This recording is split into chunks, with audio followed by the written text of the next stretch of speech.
불과 3년 전 한국 없이도 잘 살 수 있다던 베트남의 오만한 외침을 기억하십니까? 이제 그들의 경제는 심정지 상태입니다. 30만 명이 하루아침에 일자리를 잃고 국가 수출의 20%가 증발했죠. 15년간 쌓아온 신뢰를 단 몇 년 만에 무너뜨린 대가. 과연 이 끔찍한 비극이 우리에게 던지는 뼈아픈 교훈은 무엇일까요? 지금으로부터 15년 전인 2009년, 삼성전자는 중요한 결정을 내립니다.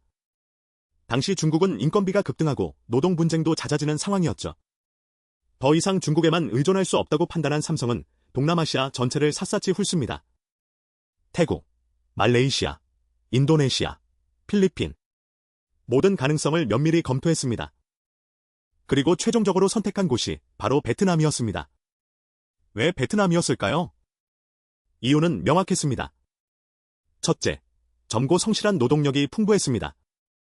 당시 베트남 인구의 절반 이상이 35세 미만이었고 교육 수준도 나쁘지 않았습니다. 한국 기업이 좋아할 만한 요건을 두루 갖춘 셈이죠. 둘째, 정치적으로 안정적이었습니다. 일당 체제라 정책이 급변할 위험이 적었고 외국 기업에 아주 친화적인 정책을 펼치고 있었습니다. 셋째, 베트남 정부가 파격적인 조건을 제시했습니다. 법인세를 대폭 감면해주고 토지를 무상으로 제공하며 각종 인허가 절차까지 간소화해주겠다며 말 그대로 레드카펫 투어를 깔아준 겁니다. 베트남 입장에서도 삼성은 그야말로 가뭄의 단비 같은 존재였습니다. 당시 베트남은 1인당 국민소득이 겨우 1,000달러도 안 되는 가난한 나라였습니다. 농업과 수산업에만 의존하던 베트남이 제조업 강국으로 도약하려면 세계적인 기업의 투자가 절실했던 거죠. 그래서 베트남 정부는 삼성을 유치하기 위해 모든 총력을 기울였습니다.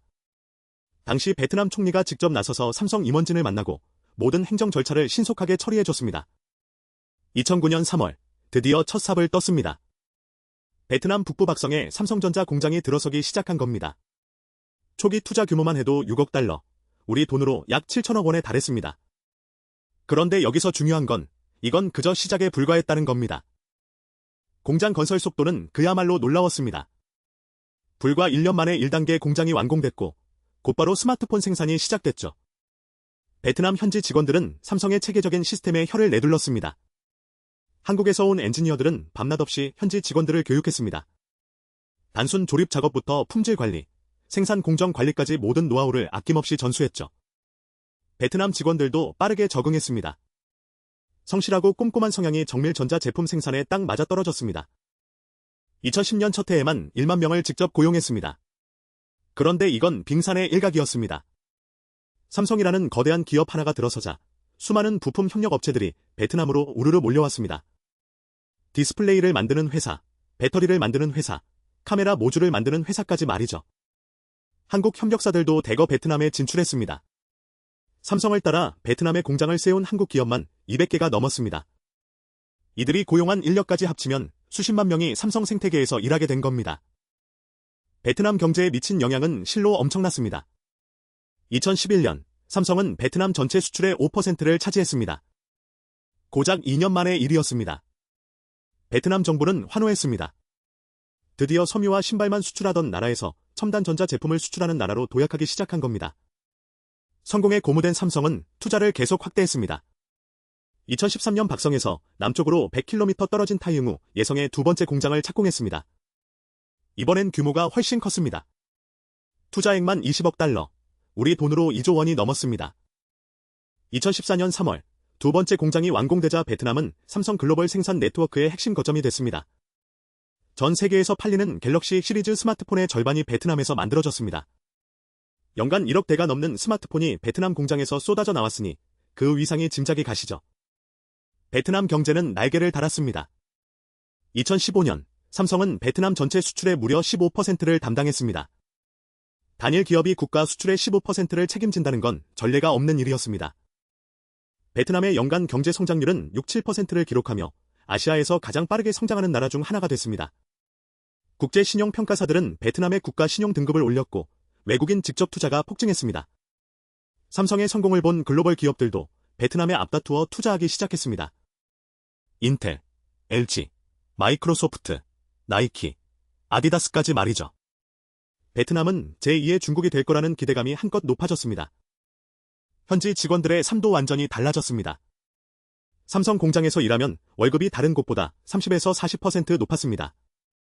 게다가 복지 혜택도 좋았죠. 기숙사, 식당, 병원, 어린이집까지 회사가 모두 제공했습니다.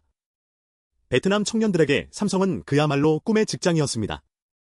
삼성에 입사하려는 경쟁률이 수십 대 1에 달했고 부모들은 자식이 삼성에 취직하면 온 동네에 자랑했습니다. 2018년 삼성은 또 한 번 투자를 확대했습니다.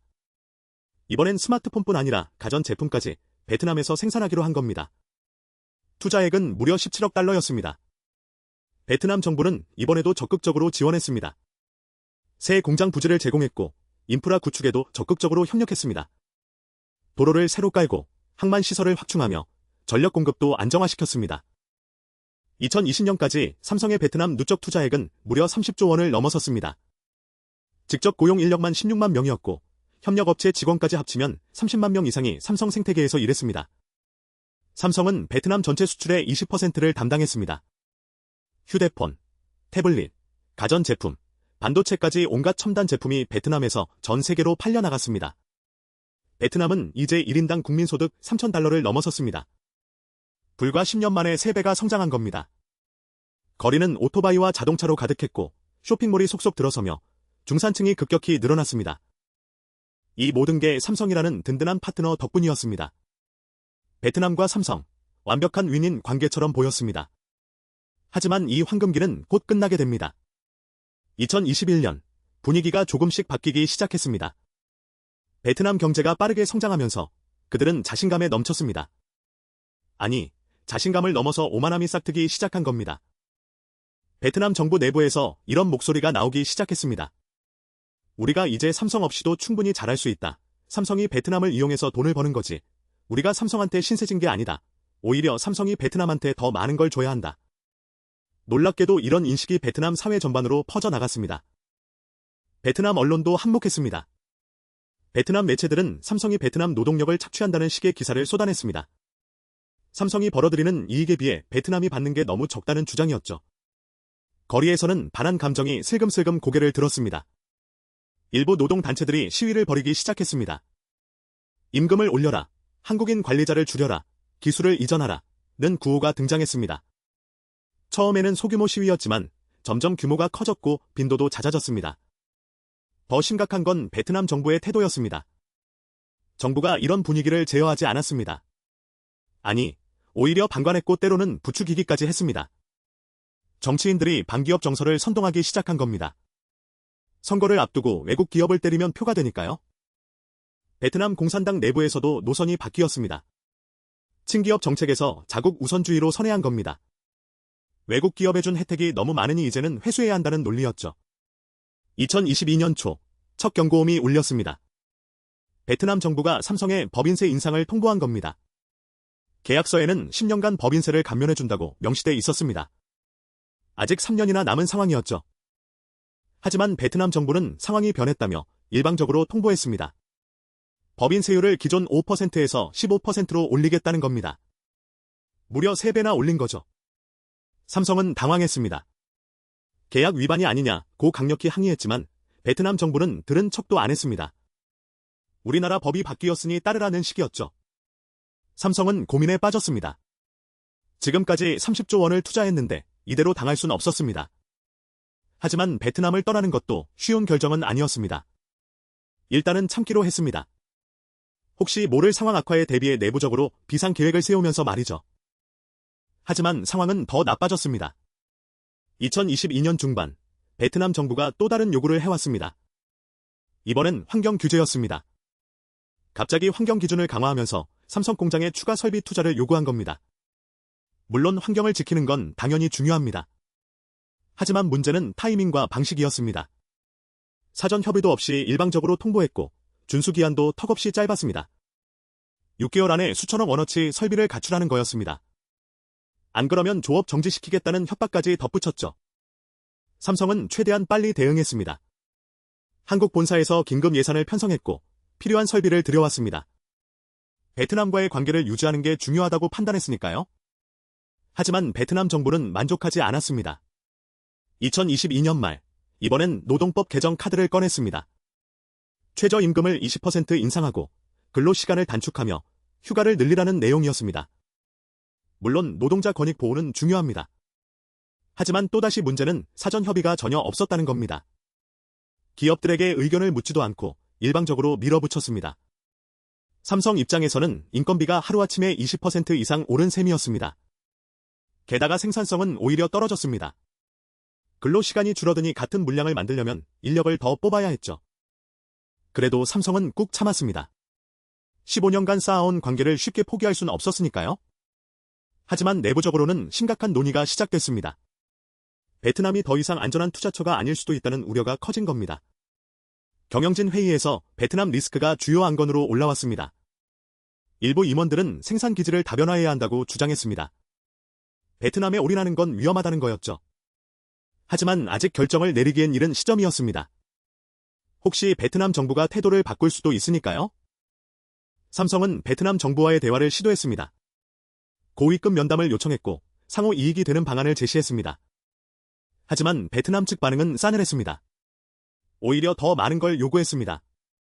R&D 센터를 베트남에 짓고 더 많은 현지인을 관리직에 앉히고 심지어 핵심 기술까지 이전하라는 식이었습니다. 삼성은 난감했습니다. R&D 센터와 현지인 고용은 검토할 수 있었지만 핵심 기술 이전은 다른 문제였습니다. 수십 년간 투자해 개발한 기술을 그냥 넘겨줄 수는 없었죠. 더군다나 계약서 어디에도 기술 이전 의무는 없었습니다. 삼성이 거부하자 베트남 정부는 노골적으로 불쾌감을 드러냈습니다. 협조적이지 않다.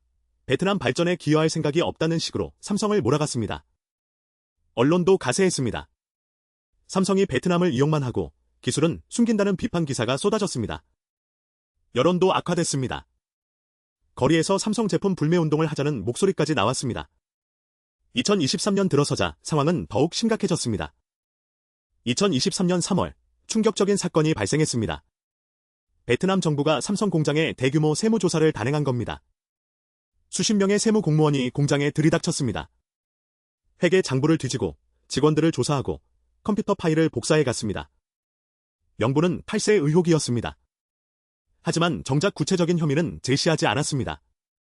그냥 의심스러우니 조사한다는 식이었죠. 삼성은 황당했습니다. 매년 정기 감사를 받았고 세금도 성실히 납부했습니다.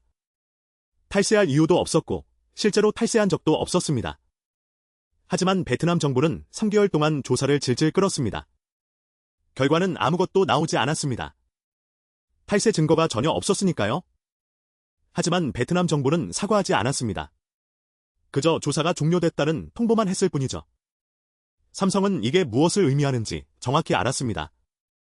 압박이었습니다. 우리 말 안 들으면 언제든 이런 식으로 괴롭힐 수 있다는 경고였죠. 하지만 이건 시작에 불과했습니다. 2023년 중반, 베트남 거리의 분위기가 험악해졌습니다. 반환 시위가 조직적으로 벌어지기 시작한 겁니다. 하노이와 호치민 곳곳에서 수백 명씩 모여 구호를 외쳤습니다. 이제 우리는 선진국이다. 한국은 필요 없다. 삼성 없이도 우리는 잘 산다. 한국은 베트남을 착취했다. 이제 우리 기술로 직접 만들면 된다. 놀라운 건 경찰이 이를 막지 않았다는 겁니다. 오히려 시위대를 보호하는 듯한 모습까지 보였습니다. 일부 정치인들은 아예 시위에 동참했습니다. 카메라 앞에서 반환 구호를 외치며 포퓰리즘 정치를 펼쳤죠. SNS에는 삼성을 비난하는 게시물이 넘쳐났습니다. 가짜 뉴스도 난무했습니다. 삼성이 베트남 노동자를 학대한다는 날조된 사진이 퍼졌습니다. 삼성 공장에서 유독 물질이 유출됐다는 거짓 뉴스도 돌았습니다. 베트남 정부는 이를 바로잡지 않았습니다. 진실을 밝히는 대신 침묵으로 일관했습니다.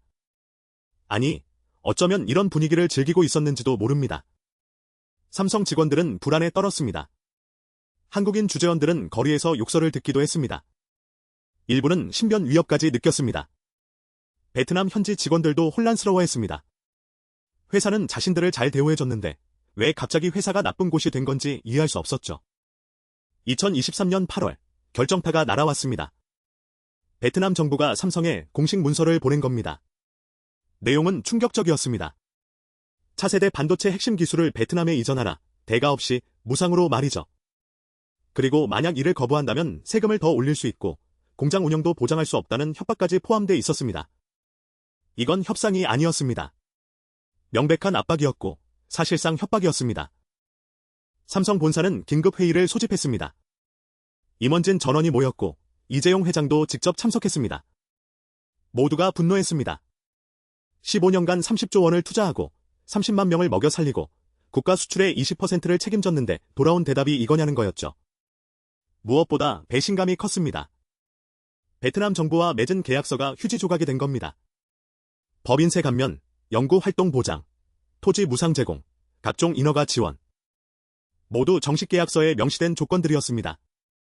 그런데 어느 날 갑자기 상황이 달라졌다는 말 한마디로 모든 약속이 무효가 된 겁니다. 삼성이 거부하자 베트남 정부는 노골적으로 불쾌감을 드러냈습니다. 일주일 뒤, 삼성의 또 다른 통보가 날아왔습니다. 법인세를 15%에서 25%로 추가 인상한다는 내용이었습니다. 더 이상 협의할 것도 없다는 메시지였죠. 게다가 각종 행정 절차에서 삼성을 표적으로 삼기 시작했습니다. 수입 통관이 지연됐습니다. 멀쩡하던 부품 통관이 갑자기 2주씩 걸렸습니다. 공장 가동에 차질이 생겼습니다. 각종 인허가도 까다로워졌습니다. 시설을 확장하려면 인허가를 받아야 하는데 이유도 명확하지 않았습니다. 그냥 미비하다는 식이었죠. 전기 공급도 불안정해졌습니다. 예고 없이 정전이 발생했습니다.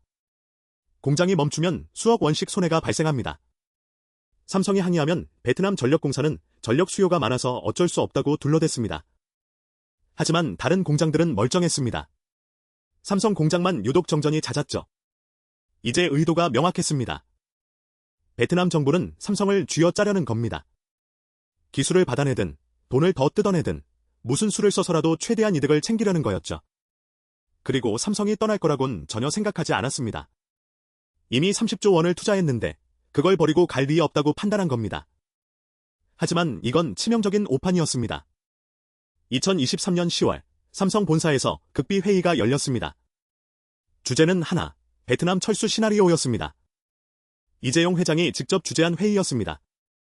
참석자는 글로벌 전략 담당 임원들 뿐이었습니다.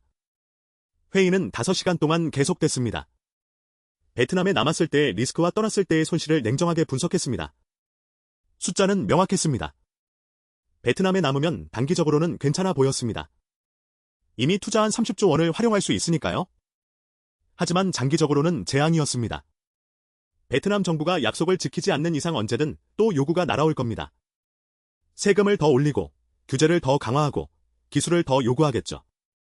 끝이 없을 겁니다. 더 큰 문제는 신뢰의 붕괴였습니다. 계약을 지키지 않는 파트너와는 장기적인 사업을 할 수 없습니다. 언제 또 어떤 식으로 배신할지 알 수 없으니까요. 반면 떠났을 때의 손실도 만만치 않았습니다. 30조 원 투자가 날아갈 수 있습니다. 공장을 다른 곳으로 옮기려면 또 수조 원이 들어갑니다. 생산 차질로 인한 손실도 수천억 원에 달할 겁니다. 하지만 이재용 회장의 판단은 명확했습니다. 단기 손실을 감수하더라도 장기적으로 더 안전한 곳으로 가야 한다. 신뢰할 수 없는 파트너와는 하루라도 빨리 결별해야 한다. 회의 결론은 이랬습니다. 베트남 정부에 마지막 경고를 보낸다. 계약을 준수하고 불합리한 요구를 철회하라. 만약 거부하면 철수를 진지하게 검토한다. 동시에 대체 투자처를 본격적으로 물색한다. 인도, 인도네시아, 멕시코 등 모든 가능성을 열어둔다. 2023년 11월, 삼성은 베트남 정부에 공식 서한을 보냈습니다. 내용은 정중했지만 단호했습니다. 지난 15년간의 파트너십을 존중한다. 하지만 계약 위반과 일방적인 요구는 받아들일 수 없다. 법인세는 원래 합의한 대로 유지해달라. 기술 이전 요구는 철회해달라. 각종 행정 방해를 중단해달라. 만약 이런 상황이 지속되면 우리도 다른 선택을 고려할 수밖에 없다. 이건 협박이 아니라 정당한 요구였습니다. 계약서에 명시된 내용을 지켜달라는 거였으니까요. 베트남 정부의 반응은 어땠을까요? 놀랍게도 콧방귀를 뀌었습니다. 설마 진짜 떠나겠냐는 거였죠. 협상용 카드일 뿐이라고 판단했습니다. 30조 원을 투자한 회사가 그걸 버리고 갈 리 없다고 생각한 겁니다. 베트남 언론은 삼성을 조롱했습니다. 빈 수레가 요란하다. 떠날 테면 떠나보라는 식이었죠. 거리의 시위는 더 격렬해졌습니다. 삼성 떠나도 상관없다. 우리가 더 잘할 수 있다. 는 구호가 울려 퍼졌습니다. SNS에는 삼성 제품 불매 운동이 확산됐습니다. 베트남 정부는 오히려 압박을 더 강화했습니다. 2023년 12월, 또 다른 통보가 날아왔습니다. 이번엔 현지화 비율을 높이라는 요구였습니다. 부품의 70% 이상을 베트남산으로 쓰라는 겁니다. 불가능한 요구였습니다. 베트남에는 첨단 부품을 만드는 업체가 거의 없었습니다. 억지로 현지화하면 품질이 떨어질 수밖에 없었죠. 삼성은 이제 확신했습니다. 베트남 정부는 대화할 의지가 없다. 그냥 계속 쥐어짜려고만 한다. 더 이상 여기 남아있을 이유가 없다. 삼성 본사는 최종 결정을 내렸습니다. 베트남 철수, 그리고 인도 이전이었습니다. 2023년 12월, 이재용 회장은 조용히 전용기에 올랐습니다. 목적지는 하노이가 아니라 인도의 수도 뉴델리였습니다. 한국 언론조차 이 방문을 미리 알지 못했습니다. 완전히 비밀에 붙여진 출장이었죠. 뉴델리에 도착한 이재용 회장은 곧바로 총리 관저로 향했습니다. 그곳에서 인도 총리 나렌드라 모디와 마주 앉았습니다. 면담 시간은 무려 3시간이었습니다. 한 나라의 수장과 기업의 회장이 3시간 동안 독대한다는 건 심상치 않은 일이었습니다. 이재용 회장은 파격적인 제안을 꺼냈습니다. 인도에 100억 달러를 투자하겠다. 베트남에서 생산하던 스마트폰의 절반 이상을 인도로 옮기겠다. 새로운 R&D 센터도 인도에 세우겠다. 앞으로 10년간 인도를 삼성 글로벌 전략의 핵심 거점으로 만들겠다. 모디 총리의 눈이 반짝였습니다. 인도는 오랫동안 제조업 강국을 꿈꿔왔습니다. 메이크 인 인디아라는 슬로건 아래 외국 기업 유치에 총력을 기울이고 있었죠. 그런데 세계 최고의 전자기업이 100억 달러를 들고 온 겁니다. 모디 총리는 즉석에서 화답했습니다. 인도 정부는 삼성을 위해 모든 지원을 아끼지 않겠다. 세금 혜택은 물론이고 토지, 인프라, 인력까지 모두 제공하겠다. 무엇보다 약속은 반드시 지킬 것이다. 3시간의 면담이 끝났을 때 역사적인 악수가 이루어졌습니다. 하지만 이 소식은 아직 세상에 알려지지 않았습니다. 삼성은 철저히 비밀을 유지했습니다. 베트남 정부가 눈치채고 방해할 가능성이 있었으니까요. 2024년 1월부터 삼성은 조용히 움직이기 시작했습니다. 우선 베트남에서 신규 투자를 전면 중단했습니다. 계획됐던 공장 증설도 취소했습니다. 신규 채용도 동결했습니다. 대신 인도로 자금이 흘러들어갔습니다. 인도 현지 법인이 급격히 확대됐습니다. 새로운 공장 부지를 물색했고 인도 정부와 세부 계약을 진행했습니다. 2024년 3월 인도 정부와 정식 계약이 체결됐습니다. 인도가 제시한 조건은 베트남과 비교할 수 없을 정도로 좋았습니다. 첫째, 세금 혜택이었습니다. 생산량에 비례해서 보조금을 지급하겠다고 법으로 명시했습니다. 10년간 법인세를 5%로 유지한다는 조항도 계약서에 못을 박았습니다. 베트남처럼 나중에 뒤집을 수 없도록 법적 강제력을 부여한 겁니다. 둘째, 인프라 지원이었습니다. 삼성 공장 전용 전력선을 깔아주겠다고 약속했습니다. 전기가 끊겨서 공장이 멈추는 일은 절대 없을 거라고 장담했죠. 도로, 항만, 철도까지 모두 삼성에 맞춰 구축하겠다고 나섰습니다. 셋째, 토지를 무상으로 제공했습니다. 필요한 만큼 얼마든지 쓰라는 거였습니다. 심지어 환경 인허가까지 신속하게 처리해주겠다고 약속했습니다. 넷째, 가장 중요한 건 신뢰였습니다. 인도는 민주주의 국가였습니다. 법치가 작동하고 계약이 지켜지는 나라였습니다. 정권이 바뀌어도 합의한 내용은 존중되는 시스템이었죠. 베트남처럼 갑자기 룰을 바꾸거나 억지 요구를 할 위험이 적었습니다. 물론 인도에도 문제는 있었습니다. 관료주의가 심하고 인프라가 부족하고 노동 생산성도 베트남보다 낮았습니다. 하지만 결정적인 차이가 하나 있었습니다. 인도는 약속을 지키려 했습니다. 그리고 그게 가장 중요한 거였죠. 게다가 인도는 어마어마한 시장이었습니다. 인구 14억 명, 베트남의 14배였습니다. 베트남에서는 물건을 만들어서 배에 실어 수출해야 했습니다. 하지만 인도에서는 만들자마자 그 자리에서 팔 수 있었습니다. 물류비를 아끼고 시장을 선점할 수 있는 최적의 입지였죠. 삼성은 최종 결정을 내렸습니다. 베트남 생산 물량의 50% 이상을 인도로 이전한다. 연간 1억 대가 넘는 스마트폰 중 5천만 대 이상을 인도에서 만든다.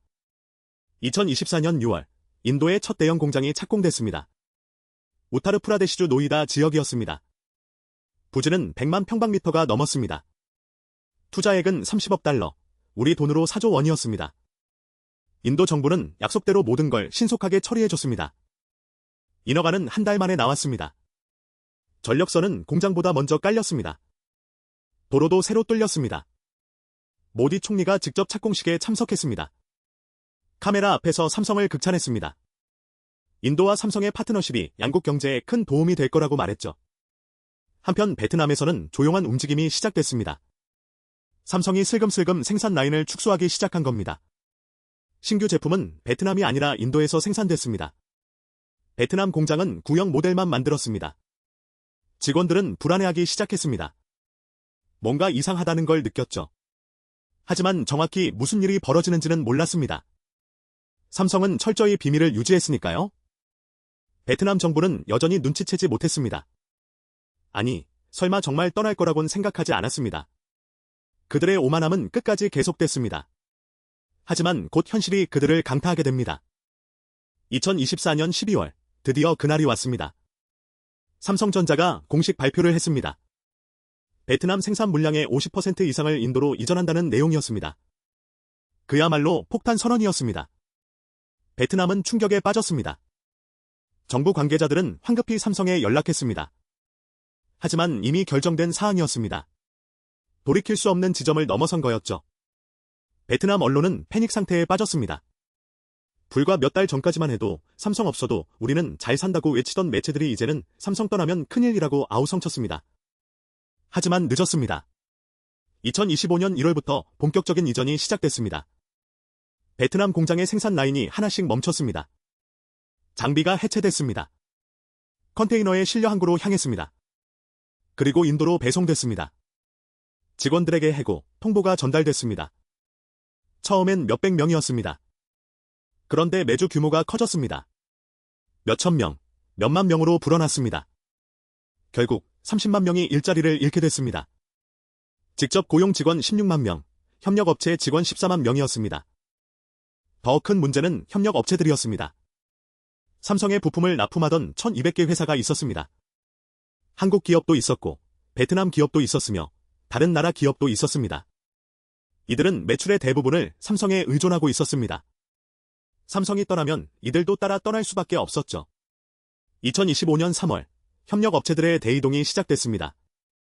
디스플레이 부품을 만들던 한국 회사가 공장을 닫고 인도로 갔습니다.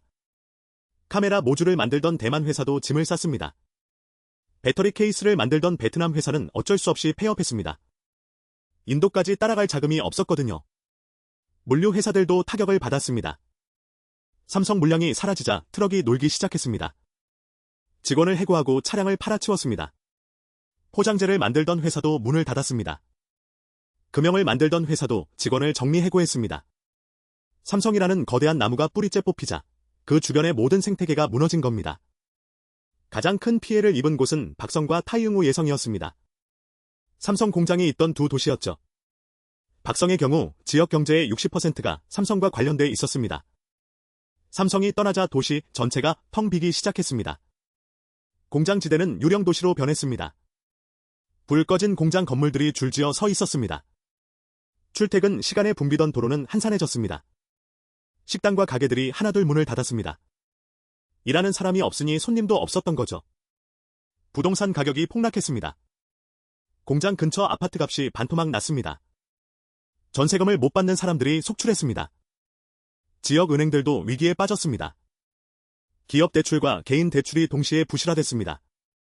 실업자가 넘쳐나자 대출금을 갚지 못하는 사람이 급증한 겁니다. 한편 인도에서는 정반대 상황이 펼쳐졌습니다. 2025년 6월, 인도 노이다 공장이 준공됐습니다. 건설 기간은 불과 12개월이었습니다. 놀라운 속도였죠. 인도 정부가 약속대로 모든 걸 신속하게 처리해준 덕분이었습니다. 준공식에는 모디 총리가 또 참석했습니다. 이재용 회장과 나란히 서서 테이프를 끊었습니다. 양국 언론이 대대적으로 보도했습니다. 인도 언론은 이를 제조업 혁명의 시작이라고 환호했습니다. 인도 공장은 베트남보다 더 크고 더 현대적이었습니다. 최신 자동화 설비가 갖춰져 있었고 로봇팔이 정밀하게 부품을 조립했습니다. AI 기반 품질 검사 시스템이 실시간으로 분량을 걸러냈습니다. 생산 효율은 베트남보다 20% 높았습니다. 인도 정부는 약속을 철저히 지켰습니다. 세금 혜택은 계약대로 적용됐고 전력 공급은 단 한 번도 끊기지 않았습니다. 각종 인허가도 신속하게 처리됐습니다. 무엇보다 인도 정부는 삼성을 귀빈처럼 대했습니다. 주 정부 고위 관료가 정기적으로 공장을 방문해서 불편한 점이 없는지 물었습니다. 문제가 생기면 즉시 해결해줬습니다. 베트남에서 겪었던 행정방해나 불합리한 요구는 전혀 없었습니다. 인도 시장도 폭발적으로 성장했습니다. 인도는 스마트폰 보급률이 아직 50%도 안 됐습니다. 성장 잠재력이 어마어지했습니다. 삼성은 인도에서 생산한 제품을 인도에서 바로 팔았습니다. 물류비가 크게 줄었고 관세도 아낄 수 있었습니다. 그리고 인도 소비자들의 반응은 뜨거웠습니다. 메이드 인 인디아 삼성 제품에 자부심을 느꼈습니다. 판매량이 급증했습니다. 2025년 한 해 동안 인도에서만 3천만 대가 팔렸습니다. 삼성은 만족스러워했습니다. 베트남을 떠난 결정이 옳았다는 확신이 들었죠. 물론 초기 이전 비용은 만만치 않았습니다. 총 5조 원 정도 들어갔습니다. 하지만 장기적으로는 훨씬 이득이었습니다. 안정적인 사업 환경, 거대한 시장, 신뢰할 수 있는 파트너가 있었으니까요. 베트남에서는 어땠을까요?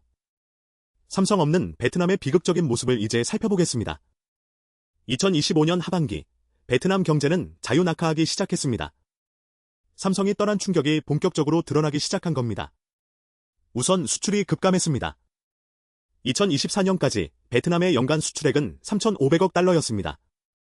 그중 삼성이 700억 달러를 담당했습니다. 무려 20%였죠. 삼성이 떠나자 이 700억 달러가 사라졌습니다. 2025년 베트남 수출액은 2,800억 달러로 줄었습니다. 전년 대비 20% 급감한 겁니다. 수출 감소는 곧 경제 전체의 침체로 이어졌습니다. GDP 성장률이 급락했습니다. 2024년까지 6% 이상이던 성장률이 2025년에는 2%대로 떨어졌습니다. 일부 전망에서는 1%대까지 내려갈 거라고 예측했습니다. 실업률이 폭등했습니다. 삼성과 협력업체에서 일하던 30만 명이 일자리를 잃었습니다. 이들을 흡수할 다른 산업이 없었습니다. 청년 실업률은 20%를 넘어섰습니다. 대학을 졸업해도 일자리가 없었습니다. 거리에는 일자리를 찾는 사람들로 넘쳐났습니다. 정부는 대책을 내놓지 못했습니다. 아니, 대책이 없었습니다. 삼성 같은 대기업을 단기간에 대체할 방법이 없었으니까요. 소비가 위축됐습니다. 일자리를 잃은 사람들은 지갑을 닫았습니다. 식당과 카페가 손님이 뚝 끊겼습니다. 백화점과 쇼핑몰도 한산해졌습니다. 매출이 반토막 나자 업자들도 무너지기 시작했습니다. 가게 문을 닫는 사람이 속출했고, 그러자 또 실업자가 늘어났습니다. 악순환이 시작된 겁니다. 부동산 시장도 붕괴했습니다. 박민성과 타이응우예성의 집값이 50% 이상 폭락했습니다. 팔려고 내놓아도 사는 사람이 없었습니다. 전세금을 떼이는 사람이 급증했습니다. 건설 중이던 아파트 공사가 중단됐고 건설사들이 자금난에 빠진 겁니다. 분양받은 사람들은 집도 못 받고 돈만 날렸습니다. 금융 시스템도 흔들렸습니다. 은행들의 부실 채권이 급증했습니다. 기업 대출과 개인 대출이 동시에 부실화됐습니다. 일부 중소은행은 파산 위기에 몰렸습니다. 정부가 긴급 지원에 나섰지만 역부족이었습니다. 외국인 투자도 급감했습니다. 삼성 사태를 지켜본 다른 외국 기업들이 베트남을 의심하기 시작한 겁니다. 약속을 지키지 않는 나라에 투자할 수 없다는 인식이 퍼졌죠. 신규 투자는 뚝 끊겼습니다. 일부 기업들은 베트남에서 철수를 검토하기 시작했습니다. LG, 인텔, 마이크로소프트 등 대기업들도 투자 축소를 고려했습니다. 베트남 증시는 폭락했습니다. 하나의 지수가 30% 넘게 떨어졌습니다. 외국인 자금이 빠져나갔습니다. 개인 투자자들도 패닉 상태에 빠져 주식을 팔아치웠습니다. 환율도 급등했습니다. 달러 대비 베트남 동화 가치가 20% 하락했습니다. 수입 물가가 뛰면서 인플레이션이 가속화됐습니다. 서민들의 생활고가 심화됐습니다. 국가 신용 등급도 하락했습니다. 국제 신용평가사들이 베트남의 등급을 강등했습니다. 투자 부적격 등급으로 떨어질 위험도 제기됐습니다. 그러자 국채 금리가 급등했습니다. 정부가 돈을 빌리는 비용이 크게 늘어난 겁니다. 재정 적자가 확대됐습니다. 정부는 세수는 줄고 지출은 늘어나는 이중고에 시달렸습니다. 실업자 지원, 부실 기업 구제, 금융 시스템 안정화에 막대한 돈이 들어갔습니다. 하지만 세금은 제대로 거치지 않았습니다. 기업들이 적자를 내고 소비가 위축되면서 세수가 급감한 거죠. 정부는 긴축 정책을 펼칠 수밖에 없었습니다. 복지 예산을 삭감했고 공무원 월급을 동결했습니다. 공공사업을 축소했습니다. 그러자 경기가 더 악화됐습니다. 정부가 지출을 줄이면 경제가 더 얼어붙으니까요. 사회 불안도 높아졌습니다. 실업자들의 불만이 폭발하기 시작했습니다. 거리에서 시위가 벌어졌습니다. 이번에는 반환 시위가 아니라 정부 규탄 시위였습니다. 일자리를 달라, 경제를 살려라 는 구호가 울려 퍼졌습니다. 경찰이 진압에 나섰지만 시위는 계속됐습니다. 정치권도 혼란에 빠졌습니다. 야당은 여당을 맹비난했습니다. 삼성을 몰아낸 책임을 물었습니다. 국정조사를 요구했습니다. 여당은 변명에 급급했습니다. 삼성이 과도한 요구를 했다. 우리는 잘못이 없다는 식이었죠. 하지만 국민들은 믿지 않았습니다. 결과가 모든 걸 말해주고 있었으니까요. 베트남 언론도 태도를 180도 바꿨습니다. 불과 1년 전만 해도 삼성 없어도 우리는 잘 산다고 외치던 매체들이 이제는 삼성을 그리워하는 기사를 쏟아냈습니다. 삼성이 떠난 게 실수였다. 정부가 오판했다는 보도가 나왔습니다. 하지만 이미 늦었습니다. 돌이킬 수 없는 지점을 지난 거죠. 2026년 초 베트남 정부는 마지막 수단을 꺼내 들었습니다. 삼성에 돌아와 달라고 애걸하기 시작한 겁니다. 베트남 총리가 직접 나섰습니다. 한국 대통령에게 친서를 보냈고 삼성 이재용 회장에게 면담을 요청했습니다. 모든 조건을 다 들어주겠다. 세금도 깎아주고 규제도 풀어주고 원하는 거 다 해주겠다는 제안이었습니다. 하지만 삼성의 답변은 냉정했습니다. 불가능하다는 거였습니다. 이미 인도에 막대한 투자를 했고 생산 라인도 다 옮겼으며 현지 인력도 다 뽑았습니다. 무엇보다 신뢰가 회복되지 않았습니다. 한번 계약을 깬 상대를 어떻게 다시 믿을 수 있겠습니까? 베트남 정부는 절망했습니다. 대안이 없었습니다. 삼성 규모의 기업을 단기간에 유치하는 건 불가능했습니다. 설령 다른 기업이 온다 해도 시간이 오래 걸렸습니다. 그 사이 베트남 경제는 계속 침몰할 겁니다. 2026년 1월 현재 베트남은 여전히 혼란 속에 있습니다. 실업률은 치솟고 성장률은 바닥이며 국민들의 불만은 하늘을 찌릅니다. 한때 아시아에 떠오르는 별이라 불리던 베트남이 이제는 경고 사례가 되었습니다. 오만함이 어떤 결과를 낳는지 보여주는 교과서적 사례 말이죠. 베트남 사태는 단순한 한 기업의 이전이 아니었습니다. 국제경제의 냉혹한 현실을 적나라하게 보여준 사건이었습니다. 이 비극적인 사건이 우리에게 던지는 뼈아픈 교훈은 무엇일까요? 첫째, 신뢰는 가장 강력한 자본입니다. 국제 비즈니스에서 가장 중요한 자산은 바로 신뢰입니다. 기술도 중요하고, 자본도 중요하고, 인프라도 중요하지만 신뢰가 없으면 모든 것이 무너집니다. 베트남은 15년간 쌓은 신뢰를 단 2년 만에 무너뜨렸습니다. 계약을 일방적으로 파기하고 약속을 지키지 않았으며 불합리한 요구를 반복했습니다. 그 결과 삼성뿐 아니라 다른 모든 외국 기업들도 베트남을 불신하게 됐습니다. 신뢰는 쌓는데 오래 걸리지만 무너지는 건 한순간입니다. 그리고 한번 무너진 신뢰를 회복하는 건 거의 불가능합니다. 둘째, 글로벌 기업은 감정이 아니라 냉정한 비즈니스 논리로 움직입니다. 베트남은 삼성이 이미 30조 원을 투자했으니 떠나지 못할 거라고 착각했습니다. 하지만 삼성은 냉정하게 계산했습니다. 30조 원은 이미 쓴 돈이고 앞으로 입을 손실이 더 크다면 과감히 떠나는 게 맞다는 결론을 내렸죠. 이게 바로 글로벌 기업의 사고방식입니다. 과거 투자에 연연하지 않습니다. 오직 미래 수익과 리스크만 냉철하게 따집니다. 감정이나 의리는 없습니다. 오직 비즈니스 논리만 있을 뿐입니다. 셋째, 대체 불가능성의 허상에 빠지지 말아야 합니다. 베트남은 자신들이 대체 불가능하다고 착각했습니다. 젊은 노동력, 좋은 입지, 풍부한 경험이 있으니 삼성이 어디로도 갈 수 없을 거라고 믿었죠. 하지만 현실은 달랐습니다. 인도가 있었고, 인도네시아가 있었으며, 멕시코가 있었습니다. 베트남만이 유일한 선택지가 아니었던 겁니다. 글로벌 경제에서 대체 불가능한 나라는 없습니다. 항상 대안이 있고, 기업들은 언제든 옮겨갈 준비가 되어 있습니다. 자신이 특별하다고 착각하는 순간 대체됩니다. 넷째, 호의와 권리를 명확히 구분해야 합니다. 삼성이 베트남에 투자한 건 호의가 아니었습니다. 상호 이익을 위한 비즈니스였습니다. 하지만 베트남은 이를 호의로 착각했고 그 호의를 당연한 권리라고 생각하기 시작했습니다.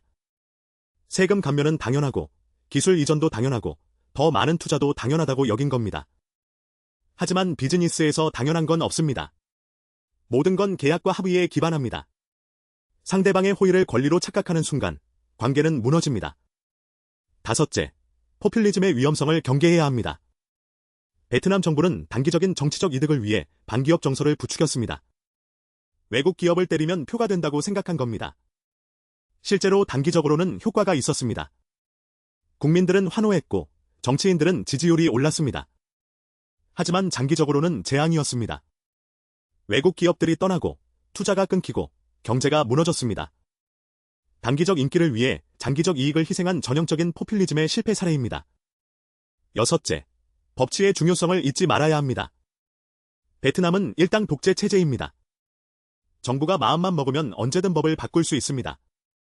계약도 무시할 수 있고 약속도 뒤집을 수 있습니다. 이게 바로 베트남의 가장 큰 약점이었습니다. 반면 인도는 민주주의 국가입니다. 법치가 작동하고 계약이 존중되며 정권이 바뀌어도 화분은 유지됩니다. 물론 인도도 완벽하진 않습니다. 하지만 최소한 게임의 룰이 있고 그 룰이 지켜진다는 신뢰가 있습니다. 장기 투자를 결정할 때 이게 결정적인 차이를 만듭니다. 일곱째, 경제 다각화의 필요성을 명심해야 합니다. 베트남은 삼성 하나에 너무 의존했습니다. 국가 수출의 20%를 한 기업이 담당한다는 건 위험한 일입니다. 그 기업이 떠나면 나라 전체가 흔들리니까요. 베트남은 산업을 다각화하지 못했습니다. 삼성 외에 다른 대안이 없었습니다. 그래서 삼성이 떠나자 속수무책이 된 겁니다. 경제의 특정 부문에 과도하게 의존하는 건 항상 위험합니다. 여덟째, 타이밍의 중요성을 읽어야 합니다. 베트남이 협상력을 과신한 건 타이밍이 나빴습니다. 글로벌 경제가 재편되고 있는 시점이었습니다. 미중 무역 전쟁, 코로나19 이후 공급망 재편, 지정학적 불안으로 기업들은 생산기지 다변화를 고민하고 있었습니다. 바로 이런 시점에 베트남이 오만하게 굴었습니다. 삼성 입장에서는 어차피 다변화를 고민하던 차에 베트남이 구실을 준 셈이었죠. 만약 10년 전이었다면 삼성이 쉽게 떠나지 못했을 겁니다. 대안이 마땅치 않았으니까요. 하지만 지금은 인도가 준비되어 있었고 다른 선택지들도 많았습니다. 타이밍을 잘못 읽은 베트남의 실수였습니다. 아홉째, 소프트 파워의 중요성을 알아야 합니다. 경제력만으로는 부족합니다. 국가 브랜드, 문화적 매력, 정치적 안정성 등 소프트 파워가 중요합니다. 베트남은 반한 감정을 방치하면서 자국의 이미지를 스스로 망쳤습니다. 한국 기업이 베트남에서 환영받지 못한다는 인식이 퍼졌습니다. 이런 이미지는 쉽게 지워지지 않습니다. 앞으로 다른 한국 기업들도 베트남 투자를 꺼릴 겁니다. 반면 인도는 적극적으로 친기업 이미지를 만들었습니다. 메이크 인 인디아 캠페인, 총리의 직접 나서기, 신속한 행정 처리 등으로 투자하기 좋은 나라라는 브랜드를 구축했습니다. 이런 소프트 파워가 결국 투자 유치의 결정적 차이를 만듭니다. 열째, 장기 전략의 중요성을 깨달아야 합니다. 베트남은 단기적 이득에만 눈이 멀었습니다. 당장 세금을 더 걷고 기술을 받아내면 좋을 거라고 생각했습니다. 하지만 장기적으로 어떤 결과가 올지 생각하지 않았습니다. 삼성과의 파트너십을 20년, 30년 이어가면서 베트남을 진짜 제조업 강국으로 만들 수 있었습니다. 하지만 단기적 욕심 때문에 모든 것을 잃었습니다. 반면 인도는 장기 전략을 가지고 있습니다. 당장의 이익보다 미래의 성장을 봅니다. 삼성과 함께 10년, 20년 뒤를 계획합니다. 이런 장기적 사고방식이 결국 승자를 만듭니다. 이 모든 교훈을 종합하면 결론은 하나입니다. 국제경제는 냉혹합니다. 감정도 없고 의리도 없으며 영원한 친구도 없습니다. 오직 이익과 신뢰만이 존재합니다. 신뢰를 잃으면 자본이 떠나고 자본이 떠나면 경제가 무너집니다. 베트남이 바로 그 산증인입니다. 2026년 1월 현재 베트남 하이앙에는 더 이상 삼성 컨테이너가 보이지 않습니다. 15년간 매일같이 드나들던 그 배들은 이제 인도로 향합니다. 베트남이 잃은 건 단순히 한 기업이 아니었습니다. 30만 개의 일자리, 수천억 달러의 수출, 그리고 미래에 대한 희망까지 모두 잃었습니다. 한때 아시아에 떠오르는 별이라 불리던 베트남은 이제 경고 사례로 회자됩니다. 오만함이 어떤 결과를 낳는지 보여주는 교과서 말이죠. 반면 인도는 새로운 기회를 잡았습니다. 삼성은 이제 인도를 글로벌 전략의 핵심 거점으로 삼고 있습니다. 앞으로 10년간 200억 달러를 추가 투자할 계획입니다. 인도 경제는 날개를 달았고 베트남 경제는 추락하고 있습니다. 불과 2년 전만 해도 상상할 수 없던 역전이 일어난 겁니다. 이 이야기가 우리에게 주는 교훈은 명확합니다.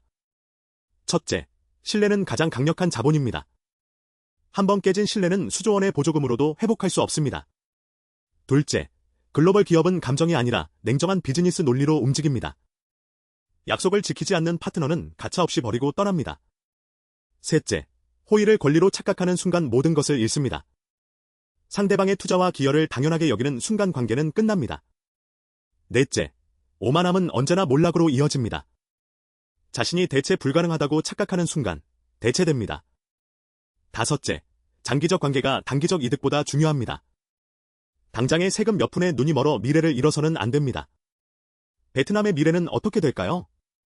안타깝지만 한동안 회복이 쉽지 않을 겁니다. 잃어버린 신뢰를 되찾는 데는 최소 10년 이상 걸릴 겁니다. 그 사이 인도와의 격차는 더 벌어질 겁니다. 어쩌면 베트남은 영원히 인도를 따라잡지 못할 수도 있습니다. 역사의 분기점을 잘못 선택한 대가는 그만큼 가혹합니다. 오늘 여러분과 함께 베트남 경제 몰락의 전말을 살펴봤습니다. 이 이야기가 여러분의 경제적 시야를 넓히는 데 도움이 되었기를 바랍니다.